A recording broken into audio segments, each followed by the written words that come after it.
I would say let's take our mind back to the partition. If you recall, or those of you who are avid historians or fond of history, you would bear me out that since partition, Pakistan has been suffering from the feeling of vulnerability and inferiority complex with India.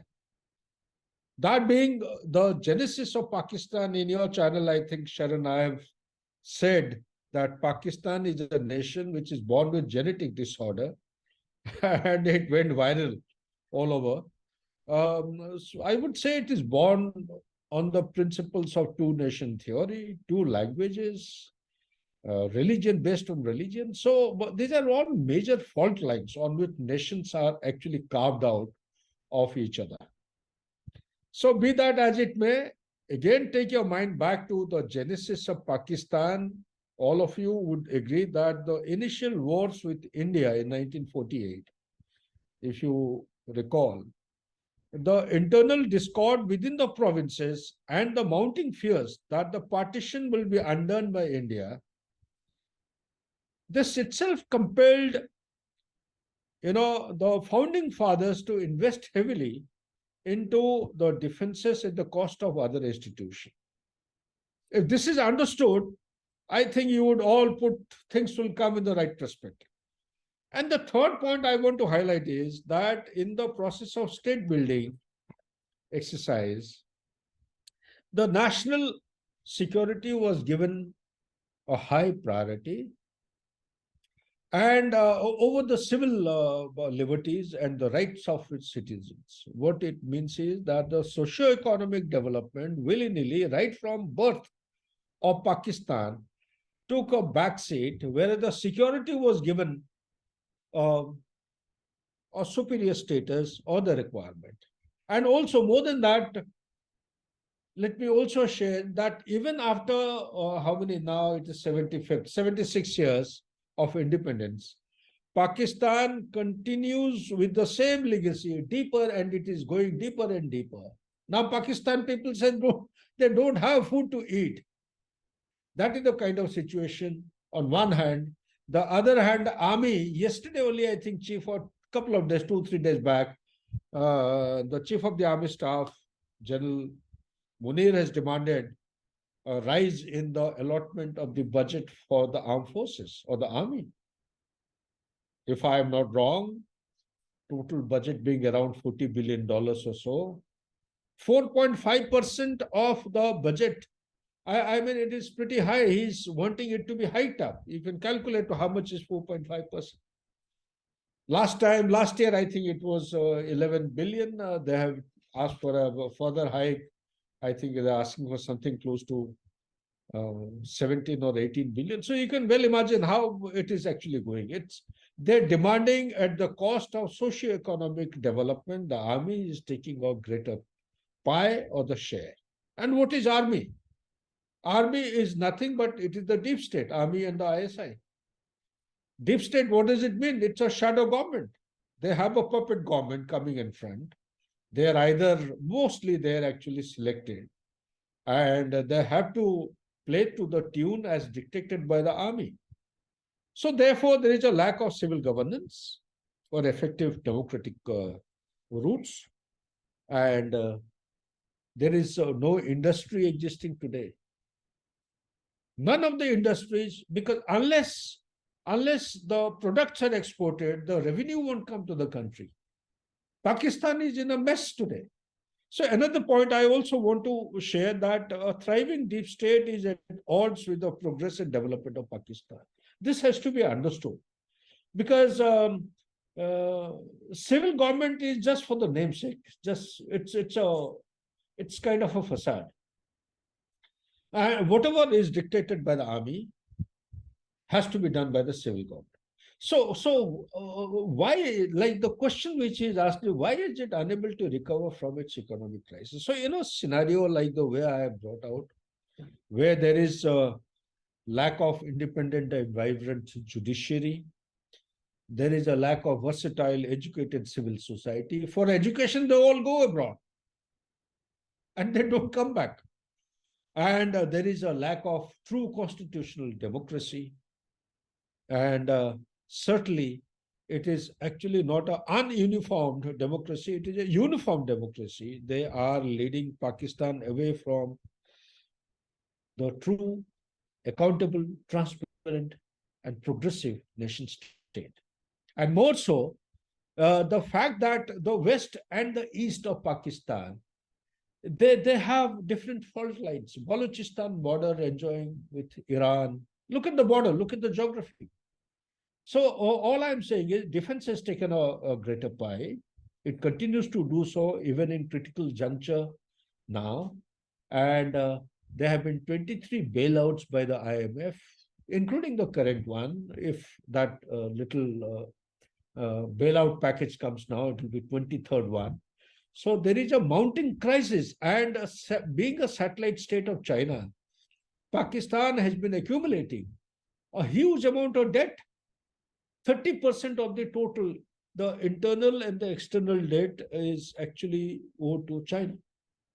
Just imagine the 62 billion US dollar CPEC project, which was conceived in 2015 and came into being in some form in 2017. Thereafter, they have invested close to $40 billion, plus around 26 odd billion dollar in Gilgit-Baltistan. For they have made dams for the water storage facility, plus a huge amount of money. I think, if I'm not wrong, around 25 or 26 odd billion, out of which 15 have been committed at Gwadar. So all put together, it is beyond $87 billion. And these packages, these kind of loans which are being given by China, they have a high percentage of rate of interest, almost about 3 to 4%. And other aid donor agencies, they give between 0.5 to 1.5, maximum 1.5. So with a kind of a high rate of interest, the debt has actually become insurmountable. So they are into a huge debt trap. And now the Forex reserve is down to 3.1. Today, the latest news has come. They managed to shore it up with some 700 odd million given by China, some money coming from the US. They have just about managed to shore it up to 4 billion, which is not even enough for 3 weeks of import. Plus, the value, the inflation rate has gone beyond 40%. And the value of Pakistani rupee, which was well beyond almost close to 300 rupees a dollar, it has, because of the shoring up of the Forex reserve, has actually strengthened the rupee. It is now improved to 260 rupees a dollar. Otherwise, it is close to 300 or more than 300. So under these circumstances, with a huge debt trap, almost going to close to $184 billion by the end of the financial year, that is April 2024, and 30% of which is to be paid to China. Other countries have to be also serviced. UAE and Saudi Arabia, they come to the rescue of Pakistan. Some kind of a friendly gesture has been shown. That amount cannot be touched. It is there in the Forex reserve account. And likewise, so effectively what is, and the floods, the natural disasters also have compounded the problem. So on one hand, army is asking for a higher pie or the share. There is a narco-terrorism going on. And within Pakistan itself, the law and order situation is so grim that the Tehrik Taliban, which was created by Pakistan, or the Taliban, which was created by Pakistan, and Tehrik Taliban is a splinter group of Taliban. This itself, with a motive of supporting Taliban in Afghanistan, ensuring Sharia law in Pakistan, to start with in Khyber Pakhtunkhwa, and to make sure that they target the security forces and the government agencies. These were the primary targets way back in 2007.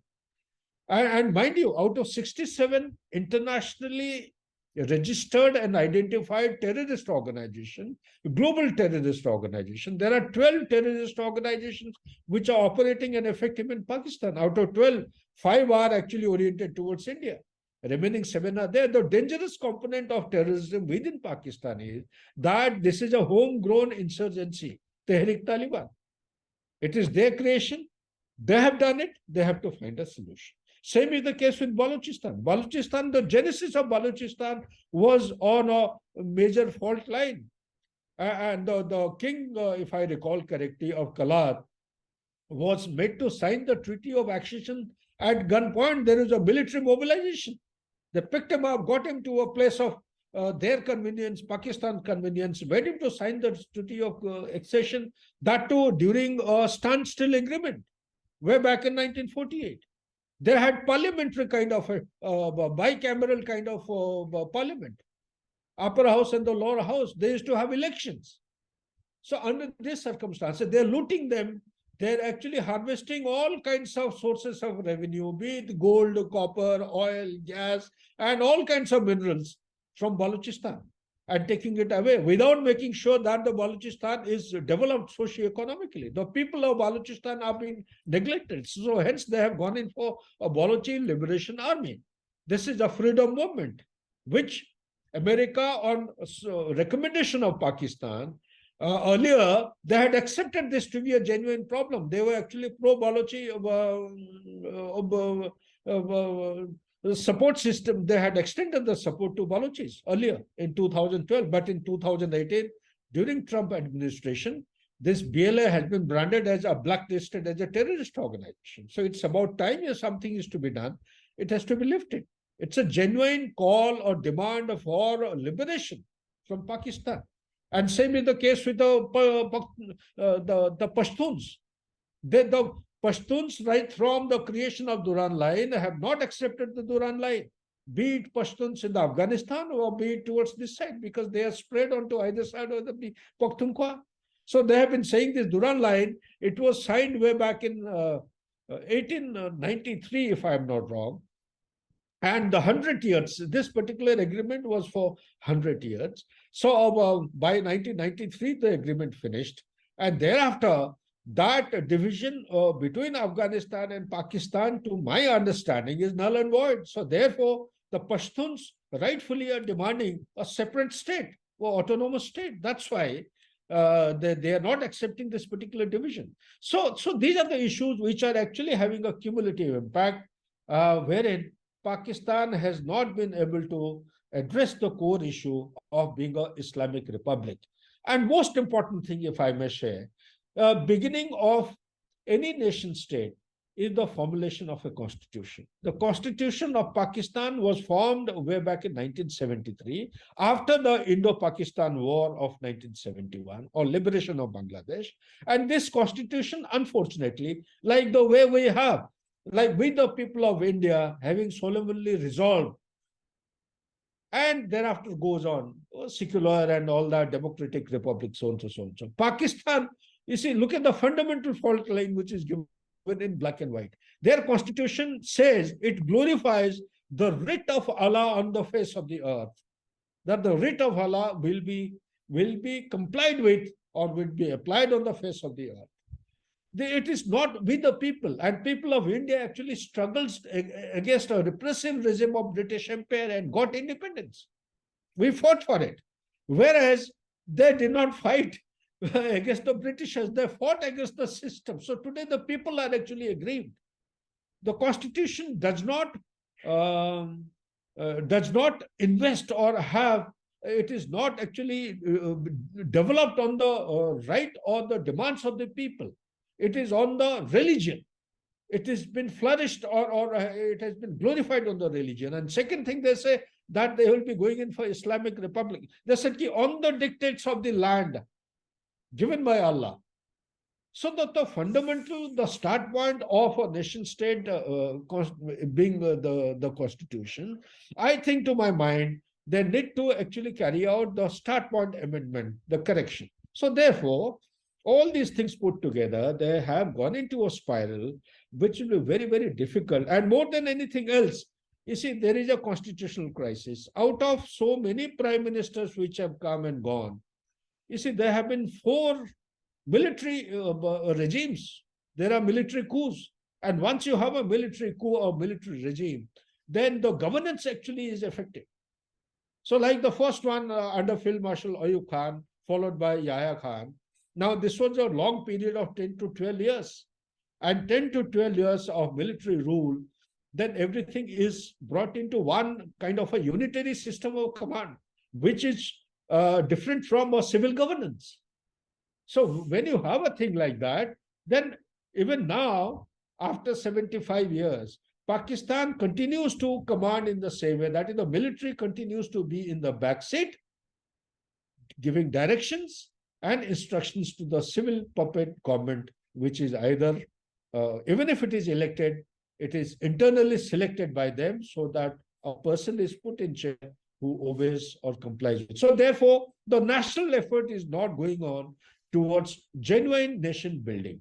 When I say genuine nation building, the start point of genuine nation building are the people. People have to be kept as the central figure of a constitution of the nation. When you talk about the people, roti, kapda, makan, the livelihood has to be catered for. Their needs have to be understood. So they have not actually addressed the core issues of the Maslow's theory, the physiological and the spiritual one, psychological and the spiritual ones. These things have been neglected totally. The welfare of the people of Pakistan is actually, it doesn't figure in the radar or in the on the table on the planning parameters of the military people. They come later. Rather, it is a non-issue as far as the development is concerned. Therefore, money is going into non-planned expenditure, and they are into a debt trap. The survival of the nation is in a serious debt trap. So therefore, they will not be able to bring, like I have brought out, there is no industry which is functioning. If there is no industry, you cannot produce any product. If there are no products produced, there will be no export. If there are no export, there will be no revenue coming. Today, entire market is closed. They are the sixth largest producer of rice. Because of floods, the rice is being imported. It's a huge sugar exporting country. Cotton is also a very good quality, but none of these things are being produced today. So everything is on a standstill kind of a situation.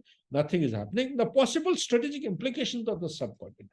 When one nation goes bankrupt or defaults in the debt servicing, for example, Sri Lanka, why Pakistan? It does impact. There will be migration of people into the neighboring country wherever the employment opportunities are there. Livelihood can be easily achieved.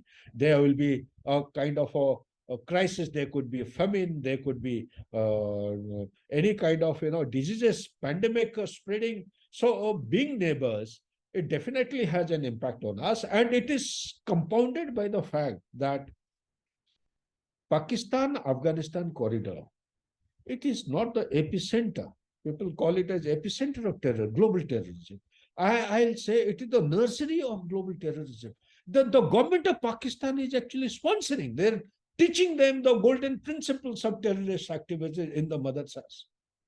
So these issues, when you factor them in holistically, they actually have a serious impact, not only on India, but around the world, be it USA, be it UK, or any other country. And also, interestingly, ISIS Khorasan, now it has established camps in Pakistan side. And the Tehrik Taliban, which is actually ruling the roost, killing people all around, and going after the security forces of Pakistan and the government machinery, they have sought camp in Afghanistan. Now look at the dynamics. Their own people, targeting to kill the Pakistanis itself. That means the people whom they created, or the instrument of governance which they had created, the non-state actors, have started going after Pakistan. Therefore, I would say it is not only a local problem or a regional problem, it has got a huge ramification of the global security apparatus or the security mechanism. Therefore, the world must actually wake up and look at it in a holistic manner, in a comprehensive manner. As of now, the attention of the world is towards Ukraine and Russia. If we actually neglect this particular part for too long, then we may find Pakistan drifting away and getting onto a threshold or a point from where it will be irreversible. It may not be able to come back. And therefore, I would say that we all have a responsibility in the global order to look into the issue and put Pakistan under check